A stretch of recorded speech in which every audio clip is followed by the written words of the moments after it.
आज एक विषय के साथ मैं आप लोगों के पास हूं और किसी भी मसीही के लिए या फिर विश्वास करने वाले के लिए, चाहे वो किसी भी जाति या किसी भी भाषा का क्यों ना हो, ये विषय बहुत ही महत्वपूर्ण है और वो विषय है प्रार्थना। यदि प्रार्थना की बात हम लोग करें तो हर व्यक्ति, चाहे वो किसी भी जाति का क्यों ना हो, किसी भी भाषा को बोलने वाला क्यों ना हो या किसी भी धर्म का क्यों ना हो, वो अपने ईश्वर से प्रार्थना करता है। प्रार्थना करना जो है एक बहुत ही मुख्य जो कार्य है वो दिखाई पड़ता है किसी भी विश्वास में। और हम मसीहियों के लिए भी ये बहुत ही महत्वपूर्ण है, क्योंकि हमारे प्रभु ने हमको प्रार्थना करने का अधिकार दिया है। प्रार्थना के ऊपर हम लोगों ने बहुत सारे संदेशों को सुना होगा निश्चित तौर पर, और ये विषय बहुत ही बृहद है, कोई छोटा मोटा विषय नहीं है। और इसी बृहद विषय में कुछ नई बातों को जो है मैं आप लोगों के लेके आया हूँ। मेरा आपसे निवेदन है कि मेरे इस चैनल को जरूर आप सब्सक्राइब करें, मेरे चैनल पे जो बेल आइकन है उसको जरूर दबाएं, लाइक करें, और आप सभी से निवेदन जितने अधिक से अधिक लोगों तक आप जो है इस वीडियो को पहुंचा सकते हैं जरूर आप पहुंचाएं, ताकि अधिक से अधिक लोग जो हैं इस संदेश का जो लाभ है वो ले सकें। आइए हम लोग परमेश्वर के वचन में जाएंगे और हम लोग बाइबल से जो है निकाल लेंगे। मैं आप लोगों के सम्मुख पढ़ूंगा पुराने नियम से भजन संहिता की पुस्तक, भजन संहिता 5, उसका पद संख्या 1 से लेकर 3 तक। यहाँ पर परमेश्वर का जो वचन है वो इस प्रकार आपसे और मुझसे बातचीत करता है। यहाँ पे लिखा है, हे यहोवा मेरे वचनों पर कान लगा, मेरे कराहने की ओर ध्यान दे। हे मेरा राजा, हे मेरे परमेश्वर, मेरी दुहाई पर ध्यान दे, क्योंकि मैं तुझी से प्रार्थना करता हूं। हे यहोवा, भोर को मेरी वाणी तुझे सुनाई देगी, मैं भोर को प्रार्थना करके तेरी बाट जोहूंगा। मैं भोर को प्रार्थना करके तेरी बाट जोहूंगा। परमेश्वर अपने वचन के पढ़े सुने आए पर हम सभी को आशीषित करें। आइए हम लोग परमेश्वर के वचन में जाएं। दाऊद ने इस भजन को लिखा और हम लोग जो है दाऊद के बारे में हम लोग बहुत सारी बातों को जानते हैं, और खास तौर पर यदि प्रार्थना को हमको समझना है तो ये बहुत ही अच्छा एक मौका होता है कि हम लोग परमेश्वर के जो दास लोग रहे हैं उनके जीवन से उनके प्रार्थना करने के तरीके को देखने की कोशिश करें और उसको जानने की हम लोग कोशिश करें। और दाऊद भी यहाँ पर जो है प्रार्थना कर रहा है और वो जो है परमेश्वर से कुछ बातों को बोल रहा है। दाऊद की इस प्रार्थना से जो हम लोगों ने पढ़ा है, एक विषय मैंने लिया है और वो विषय है कि प्रभु का ध्यान कैसे आकर्षित करें। प्रभु का ध्यान कैसे आकर्षित करें। और ये जो विषय है कि प्रभु का ध्यान कैसे आकर्षित करें, इसके अंदर जो है करीब करीब 4 बातें आज मैं आप लोगों के साथ बांटने जा रहा हूं। पहली बात है वचनों पर, है ना, वचनों पर, वचनों के द्वारा जो है हम प्रभु का ध्यान आकर्षित करेंगे। दूसरा है कराहने की ओर, है ना, कराहने की ओर। और तीसरा जो बिंदु है वो है दोहाई पर। दोहाई के द्वारा जो है हम परमेश्वर का ध्यान जो है आकर्षित करेंगे और कर सकते हैं। और फिर है बाट जो होना। ये 4 बातें हैं। इन 4 बातों के आधार पर आज हम लोग देखेंगे कि आप और मैं जो हैं दाऊद से क्या सीख सकते हैं। मेरे प्रियो, दाऊद की आदत थी, हमेशा वो परमेश्वर से प्रार्थना करता था। हम भी परमेश्वर से प्रार्थना करते हैं। आप जो इस वक्त इस वीडियो को देख रहे हैं, हो सकता है कि आप जो है प्रभु यीशु मसीह को ना जानते हो, लेकिन आप भी प्रार्थना करते हैं अपनी परिस्थितियों में, और आप जो है अपनी आवश्यकता के समय जो है परमेश्वर को या आपके भगवान को आप लोग पुकारते हैं। वैसे मसीही लोग भी जो है प्रार्थना करते हैं। हमारे जीवन का एक बहुत बड़ा भाग, महत्वपूर्ण भाग है प्रार्थना। और दाऊद जो था वो परमेश्वर से प्रेम करने वाला, परमेश्वर के पीछे चलने वाला एक व्यक्ति था, और परमेश्वर ने दाऊद को चुन लिया अपने लिए। और इसलिए चुना क्योंकि परमेश्वर जो है दाऊद से अपने कार्य को कराना चाहता था। हम सब जो इस संसार में हैं, हमारे सामने एक बहुत बड़ा प्रश्न है कि हम क्यों हैं इस संसार में, है ना। एक विशेष उद्देश्य के लिए आप इस संसार में हैं, एक विशेष उद्देश्य के लिए। हो सकता है वो उद्देश्य आपको मालूम ना हो, लेकिन याद रखिएगा, इस संसार में कोई व्यक्ति पैदा होता है तो उसका एक उद्देश्य है। और हम मसीही लोग इस बात को जानते और समझते हैं, क्योंकि हमारा ये जो वचन है वो हमको बताता है कि हमारा उद्देश्य क्या है। हमारा उद्देश्य जो है उसमें बहुत सारी बातें, जिसमें से एक उद्देश्य है प्रार्थना करना। प्रभु चाहता है कि हम जो है उससे प्रार्थना करें, और इसी कारण दाऊद जो था वो अपनी हर जरूरत में परमेश्वर से प्रार्थना करता था, उसको जब भी जरूरत होती थी। और यहाँ पर भी जब वो समस्या में पड़ा हुआ था तो वो परमेश्वर को पुकारने लगता है ना। और जो हम लोगों ने यहाँ पर 1 से लेकर 3 पद हम लोगों ने पढ़ा, भजन संहिता उसका 5वां अध्याय, उस मैंने आपको बताया था। पहली बात है वचन पर प्रभु का ध्यान यदि आप आकर्षित करना चाहते हैं, यदि आप चाहते हैं कि प्रभु आपकी ओर देखे, आपकी प्रार्थना को सुने, आपकी प्रार्थना की ओर कान लगाए, तो पहली जो बात है, दाऊद यहाँ पर बोलता है, हे यहोवा मेरे वचनों पर कान लगा, मेरे वचनों पर कान लगा। ये वचन का क्या मतलब है ना। वचन का अर्थ क्या है यदि आप और मैं देखें, तो आइए हम लोग बाइबल में से ही देखेंगे कि इन वचनों का अर्थ क्या है। और मेरे साथ आप निकाल लीजिए 1 यूहन्ना उसका 3 अध्याय और पद 18। देखिए यहाँ पर क्या लिखा हुआ है। यहाँ पर लिखा हुआ है, हे बालकों हम वचन और जीभ से ही नहीं पर काम और सत्य के द्वारा भी प्रेम करें। यहाँ पर यदि आप देखें तो आप इस बात को पाएंगे कि ये जो है प्रेम करने का एक भाग है ना। परमेश्वर क्या है? परमेश्वर प्रेम है। आप चाहे कोई भी क्यों ना हो, परमेश्वर आपसे प्यार करता है। आप चाहे प्रभु को जाने या जाने, लेकिन प्रभु यीशु मसीह आपसे प्रेम करते हैं। और यहाँ पे लिखा हुआ है कि ये जो वचन है वो प्रेम प्रकट करने का एक तरीका है। आज के संसार में यदि हम देखें तो आजकल एक मनुष्य दूसरे मनुष्य से कैसे बात करता है, बहुत ही महत्व रखता है। और यदि आप देखें तो आप इस बात को पाएंगे कि बिना मतलब के कोई भी किसी से कभी बात नहीं करता, है ना। आजकल ऐसे बहुत कम लोग मिलेंगे जो आपसे पूछेंगे कि भाई आप कैसे हो। और यदि कोई अजनबी आपके सामने है तो बहुत गिने चुने लोग ही उनसे बातचीत करने की कोशिश करते हैं, या फिर वो आपसे बातचीत करने की कोशिश करेंगे, है ना। आज जो है ये सबसे बड़ी जरूरत है मेरे प्रियो इस संसार में, कि हम जो है लोगों से बात कर पा रहे हैं कि नहीं। बात करने की क्या जरूरत है ना। आज के संसार में आज मनुष्य जो है वो अपने जीवन को समझ नहीं पा रहा है कि वो है कौन। आज के संसार में इस धरती पर मनुष्य जब रहता है वो अपने जीवन की परिस्थितियों को नहीं समझ पा रहा है कि उसके साथ हो क्या रहा है।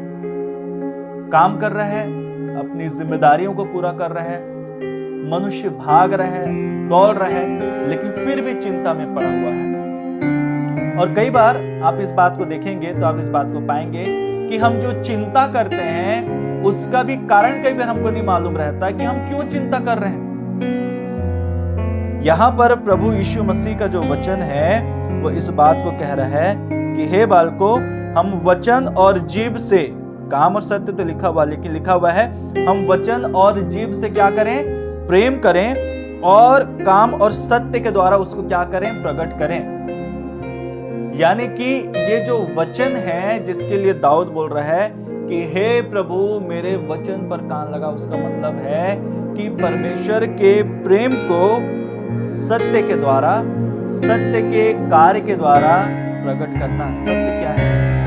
सत्य प्रभु यीशु मसीह है। सत्य एक आवश्यकता है, एक जरूरत है उन लोगों के लिए जो आवश्यकता में पड़े हुए हैं, जो जरूरतमंद हैं। आज आपके और मेरे आसपास कितने ऐसे लोग हैं जो चिंता में हैं, परेशानी में हैं। और आज ये बात देखने के लिए मिलती है कि लोग जो हैं वो क्या कर रहे हैं? वो अपने जीवन का अंत भी कर रहे हैं, सुसाइड कर रहे हैं, आत्महत्या कर रहे हैं। आज जो लोग हैं वो एक दूसरे से लड़ाई और झगड़े कर रहे हैं। आज जो लोग हैं वो एक दूसरे की हत्या कर रहे हैं। आज जो लोग हैं वो एक दूसरे का फायदा उठा रहे हैं। क्यों? क्योंकि उनके जीवन में शांति नहीं है।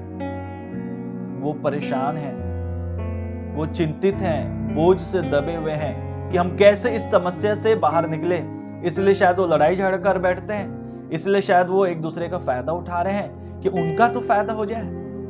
परमेश्वर का वचन बोल रहा है, यदि कोई व्यक्ति सच्चे जीवते परमेश्वर को पुकारता है, प्रार्थना में दाऊद बोल रहा है कि हे प्रभु मेरे वचनों की ओर कान लगा। आज यदि हम परमेश्वर प्रभु यीशु मसीह के प्रेम को बांटने के लिए, अपने आप को देने के लिए तैयार हैं, तो याद रखिएगा आप परमेश्वर का ध्यान आकर्षित करने में सफल हो जाएंगे, है ना। परमेश्वर का ध्यान यदि आप आकर्षित करना चाहते हैं तो हमारे मुंह से जो भी बातें हम निकाल रहे हैं वो बहुत ही मैटर करते हैं। दिन भर हम कितने सारे लोगों से क्या करते हैं, बातचीत करते हैं, है ना। ऐसा कोई व्यक्ति नहीं है जो दिन भर क्या रहे, चुपचाप बैठा रहे और किसी से वो कुछ ना बोले। ऐसा हो ही नहीं सकता। आप ऐसे भी व्यक्तियों को देखें, यदि कोई नहीं है तो आपस में ही, खुद में ही वो कुछ कुछ बोलते रहते हैं। कई व्यक्ति जब तनाव में ज्यादा होते हैं, शांत बैठे लिखे उनके होंठ हिलते रहेंगे, है ना।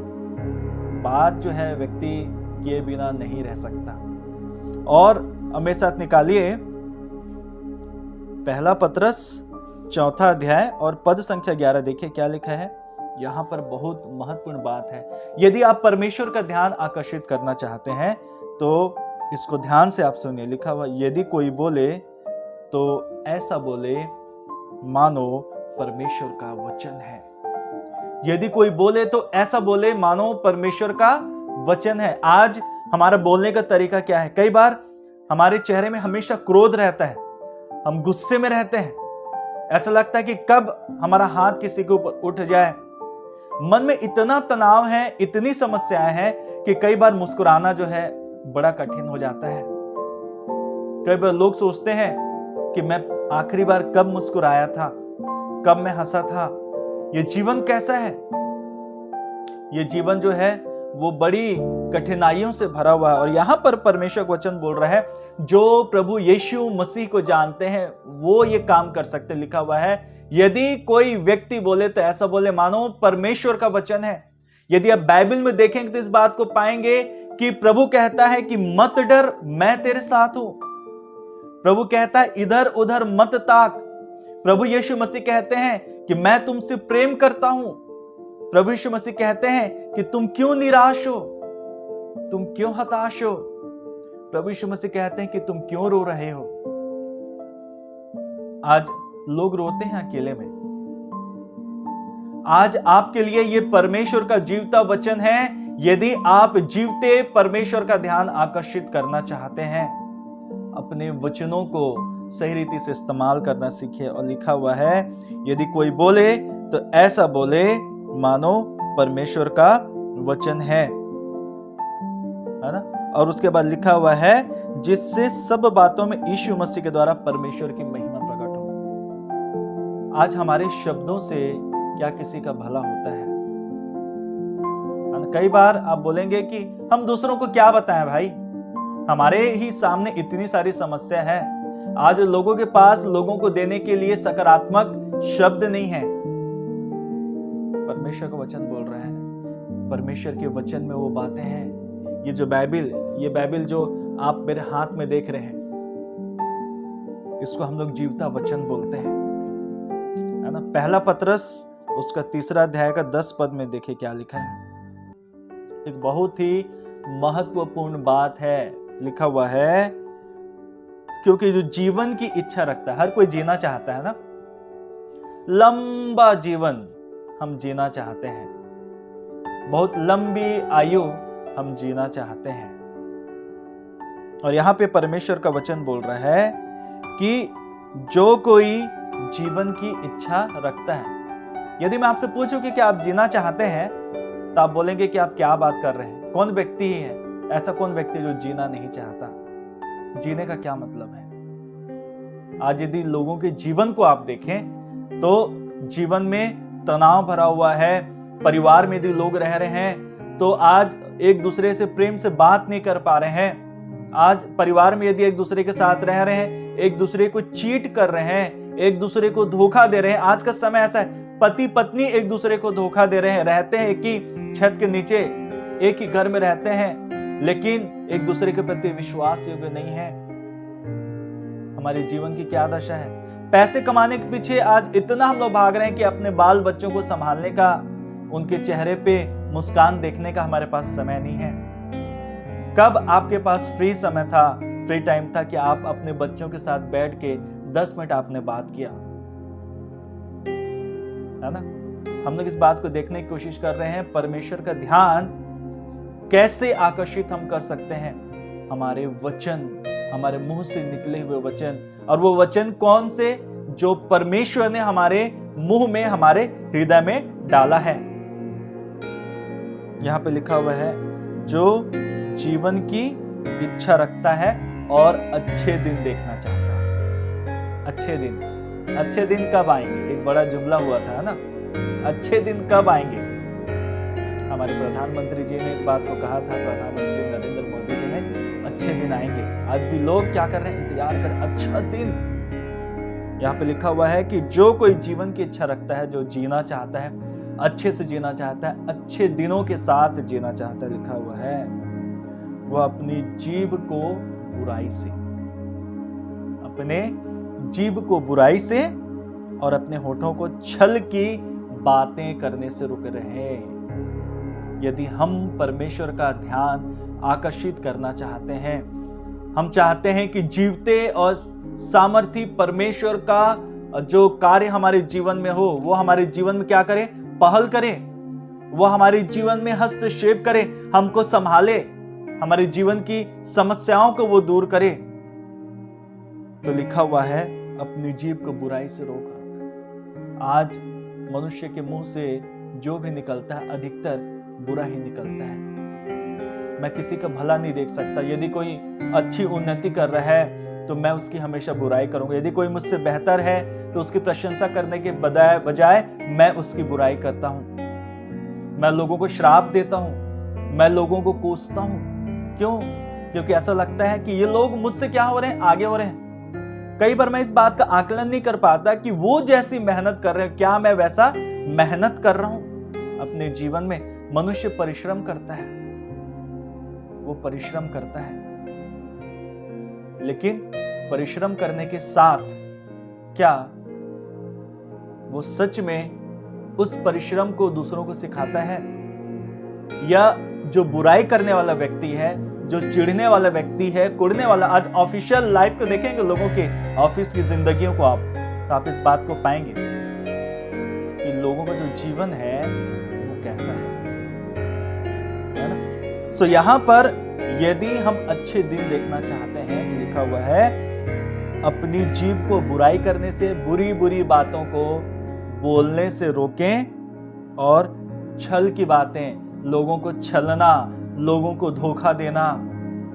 बच्चे कई बार अपने माँ बाप को धोखा देते हैं, स्कूल जाने के बजाय कहीं और चले जाते हैं। माँ बाप पूछते हैं कि बेटा स्कूल गए थे? हाँ मैं गया था, है ना?